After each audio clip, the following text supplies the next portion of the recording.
বিশেষ চাহিদা সম্পন্ন শিশু কাকে বলে? বিশেষ চাহিদা সম্পন্ন শিশু না যে সকল শিশু শারীরিক বা মানসিক ক্ষেত্রে কোনো প্রতিবন্ধকতার সম্মুখীন হয়েছে তাদেরকেই আমরা বিশেষ চাহিদা সম্পন্ন শিশু বলে থাকি। কিন্তু এখানে উত্তরটি একটু ভুল হলো। কেন ভুল হলো ভিডিওর পরবর্তীতে আলোচনা করছি। আপনার কাছে প্রাথমিক বিদ্যালয়ে ব্যবহার উপযোগী সেরা শিখন পদ্ধতি কোনটি? আপনি এই প্রশ্নের উত্তরে বলতেই পারেন যে গল্প কথন পদ্ধতি বা অভিনয় পদ্ধতি হচ্ছে আপনার কাছে সেরা শিখন পদ্ধতি। কিন্তু যদি আপনাকে প্রশ্ন করা হয় যে কেন এই পদ্ধতি দুটি আপনার চোখে সেরা, তাহলে আপনি কি বলবেন? ভিডিওতে আলোচনা করছি। প্রাথমিক বিদ্যালয়ের বইগুলি আপনি পড়েছেন? তার উত্তর হচ্ছে হ্যাঁ, পড়েছি।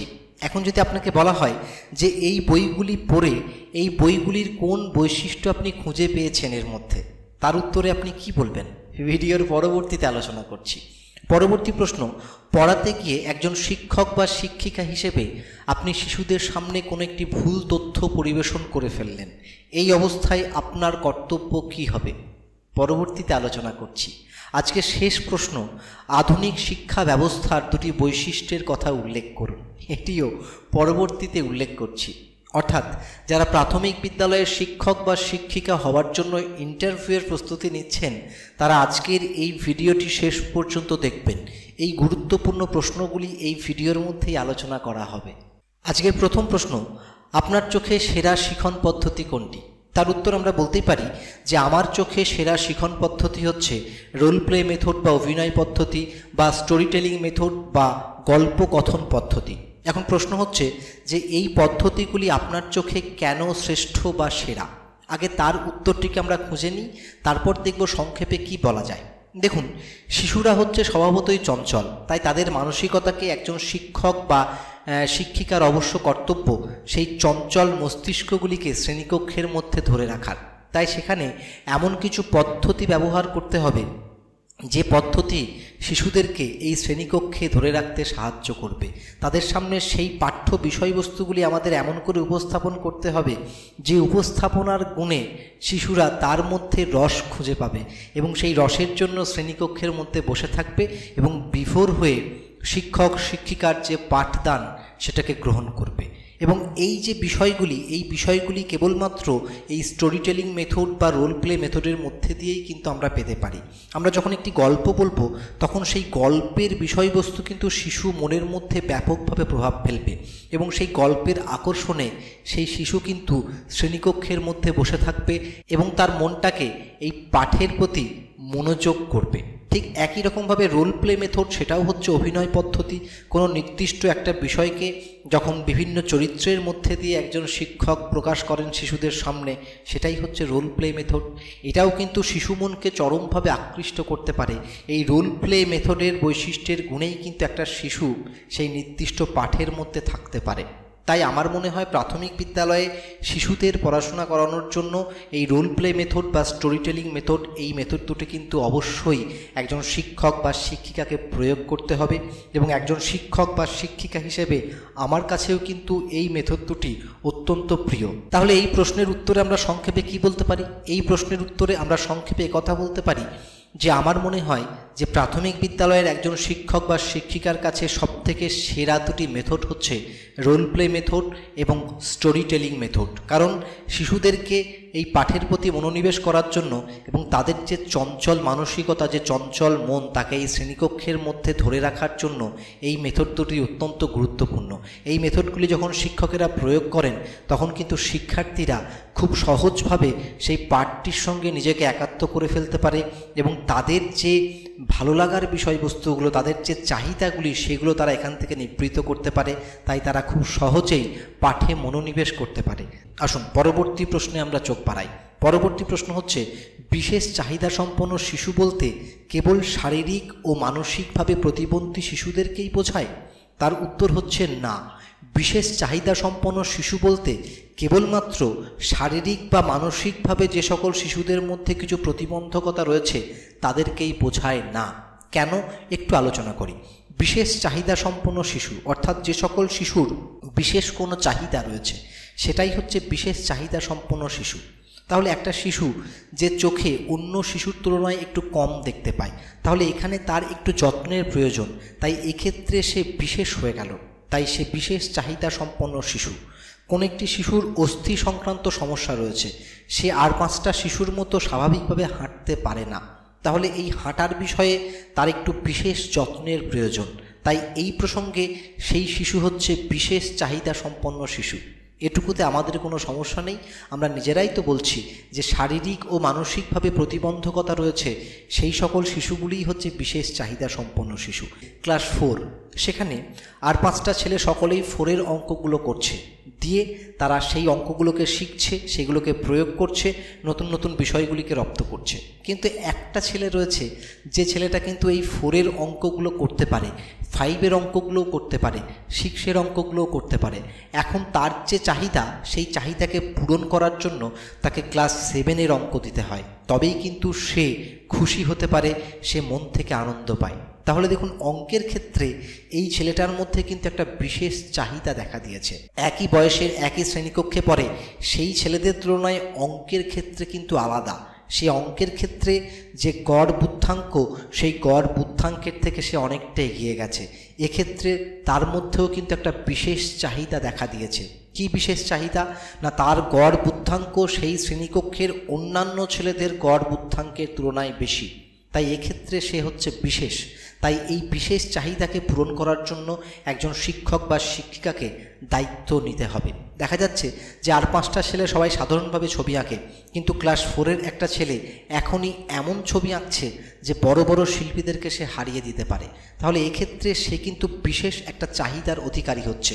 এখানে ছবি আঁকার প্রতি তাকে কিন্তু যথেষ্ট গুরুত্ব দিতে হবে শিক্ষক শিক্ষিকাদের অন্যান্য ছাত্রছাত্রীদের তুলনায়।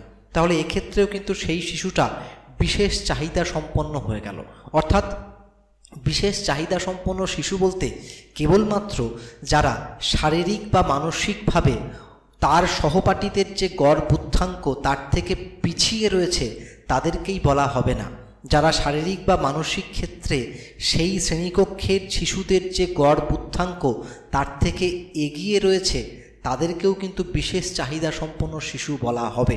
অর্থাৎ আমরা জানি যে প্রচলিতভাবে যে সকল শিশুরা বিশেষ কোনো কারণে পিছিয়ে থাকে অন্যান্য শিশুদের থেকে, তারাই কেবল বিশেষ চাহিদা সম্পন্ন শিশু। এটি কিন্তু সম্পূর্ণ ভুল, কারণ যে সকল শিশুরা পিছিয়ে রয়েছে তারাও যেমন বিশেষ চাহিদা সম্পন্ন শিশু, যে সকল শিশুরা সাধারণ শিশুর থেকে সাধারণ গড় বুদ্ধাঙ্কের থেকে এগিয়ে রয়েছে তারাও কিন্তু বিশেষ চাহিদা সম্পন্ন শিশু। আশা করি আপনাদের সামনে এই ব্যাপারটা উদাহরণ সহযোগে পরিষ্কার করতে পারলাম। পরবর্তী 3 নম্বর প্রশ্নের দিকে আমরা পা বাড়াই। 3 নম্বর প্রশ্ন হচ্ছে, প্রাথমিক বিদ্যালয়ের বইগুলিকে কি আপনি পড়েছেন? তার উত্তর হচ্ছে হ্যাঁ, পড়েছি। এখন যদি বলা হয় যে এই পঠনকালে বা আপনি যখন পড়েছেন সেখান থেকে প্রাথমিক বিদ্যালয়ের বইগুলির 2-1টি বৈশিষ্ট্য যেটা আপনার চোখে পড়েছে সেগুলো ব্যাখ্যা করুন, তাহলে আমি কি বলতে পারি? আমি এটা বলতে পারি যে প্রাথমিক বিদ্যালয়ের যে বইগুলি তৈরি করা হয়েছে সেগুলো অবশ্যই জয়ফুল লার্নিং বা আনন্দময় শিখনের কথা মাথায় রেখে তৈরি করা হয়েছে। এটা কিন্তু একটা অন্যতম বৈশিষ্ট্য প্রাথমিক বিদ্যালয়ের বইগুলি। দ্বিতীয় যেটা বলতে পারি যে প্রাথমিক বিদ্যালয়ের বইগুলির মধ্যে অনেক রঙিন চিত্র দেওয়া হয়েছে, যে চিত্রগুলি শিশু মনকে খুব সহজেই আকৃষ্ট করতে পারবে। এটি হচ্ছে প্রাথমিক বিদ্যালয়ের বইগুলির দ্বিতীয় বৈশিষ্ট্য। প্রাথমিক বিদ্যালয়ের বইগুলির আরেকটি বৈশিষ্ট্য হচ্ছে যে এই বইগুলিতে অনেক ক্ষেত্রে শিশুদের জন্য সহজ সহজ গল্পের অবতারণা করা হয়েছে এবং সেই গল্পের মধ্যে দিয়ে নির্দিষ্ট একটি পাঠ সম্বন্ধে শিশুদের ধারণা দেওয়ার চেষ্টা করা হয়েছে।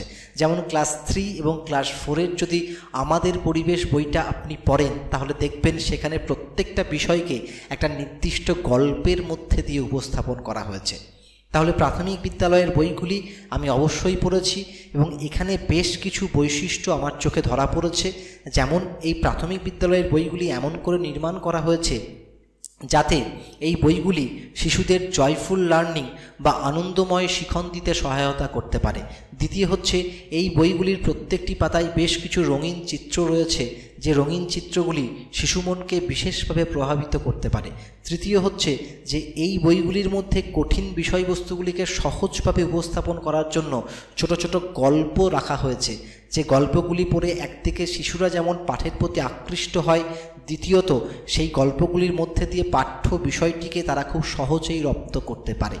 প্রাথমিক বিদ্যালয়ের বইগুলি পাঠ করে আমি এই সকল বৈশিষ্ট্যগুলিকে খুঁজে পেয়েছি। আরও অনেক বৈশিষ্ট্য আছে, আপনাকে দুটো বৈশিষ্ট্য বলতে বলা হয়েছে, আমি তিনটে বৈশিষ্ট্য বলে দিলাম। আজকের পরবর্তী প্রশ্ন, পড়াতে গিয়ে শিক্ষক ভুল তথ্য পরিবেশন করে ফেললেন। হতেই পারে, মানুষ মাত্রই ভুল হতে পারে। শিক্ষক শিক্ষিকা তারা কোনোদিন ভুল করবে না এটা তো নয়। শিক্ষক শিক্ষিকা পৃথিবীর প্রত্যেকটা মানুষ প্রতিনিয়ত কিছু না কিছু ভুল করেই চলেছে। এখন প্রশ্ন হচ্ছে যে আপনি যখন ভুল করবেন তখন আপনার কর্তব্য কী হবে, এটাই হচ্ছে সবথেকে গুরুত্বপূর্ণ।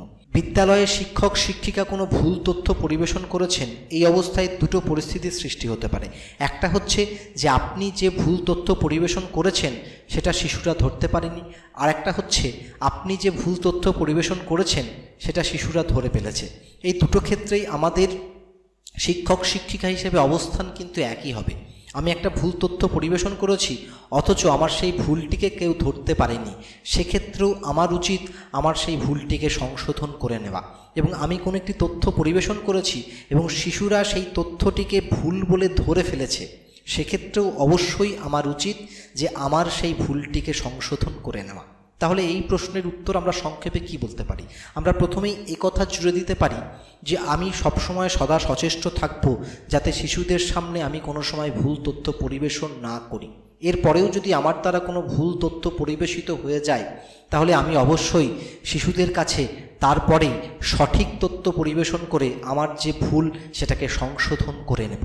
আজকের পরবর্তী 5 নম্বর প্রশ্ন। 5 নম্বর প্রশ্নে যাওয়ার আগে একটি বিশেষ ঘোষণা।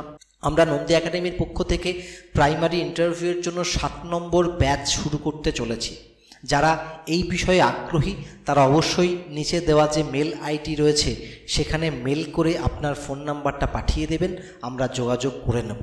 আরেকটি কথা, খুব দুঃখিত, দীর্ঘ 1 মাস ধরে আপনাদের জন্য কোনো ক্লাস আনতে পারেনি, বিশেষ কিছু ব্যক্তিগত সমস্যার জন্য সেই সমস্যা কাটিয়ে উঠেছি। আপনাদের জন্য আবার প্রত্যেকটা দিন ভিডিও নিয়ে আসব। আজকের পরবর্তী প্রশ্ন, 5 নম্বর প্রশ্ন, আধুনিক শিক্ষার একটি বৈশিষ্ট্য বলুন। দেখুন, আধুনিক শিক্ষার এক গাদা বৈশিষ্ট্য আমাদের জানা আছে, শুধু একটু ভেবে বের করে নিতে হবে। দেখুন, আধুনিক শিক্ষায় কিন্তু বলা হচ্ছে যে শিশুদের সর্বাঙ্গীন বিকাশ সাধন করতে হবে। তাহলে এই শিশুদের সর্বাঙ্গীন বিকাশ সাধন এটাই কিন্তু আধুনিক শিক্ষার একটা বৈশিষ্ট্য। এখন দেখুন, শিশুদের যে ইভ্যালুয়েশন করা হচ্ছে সেখানে কিন্তু সামেটিভ এবং ফরমেটিভ দুটো পার্ট থাকছে। এই দুটো পার্টই কিন্তু শিশুদের সর্বাঙ্গীন বিকাশ সাধনের জন্য আছে। আমরা যখন ছাত্র ছিলাম তখন কিন্তু এই দুটি পার্ট থাকতো না, অর্থাৎ সেই সময়ের শিক্ষার লক্ষ্য কিন্তু শিশুদের সর্বাঙ্গীন বিকাশ সাধন ছিল না। আর এখন আধুনিক শিক্ষা ব্যবস্থায় শিক্ষার লক্ষ্য শিশুদের সর্বাঙ্গীন বিকাশ সাধন। তাই এই ফরম্যাটিভ ইভ্যালুয়েশনের পার্টটি কিন্তু প্রাথমিক শিক্ষার সঙ্গে যুক্ত হয়েছে।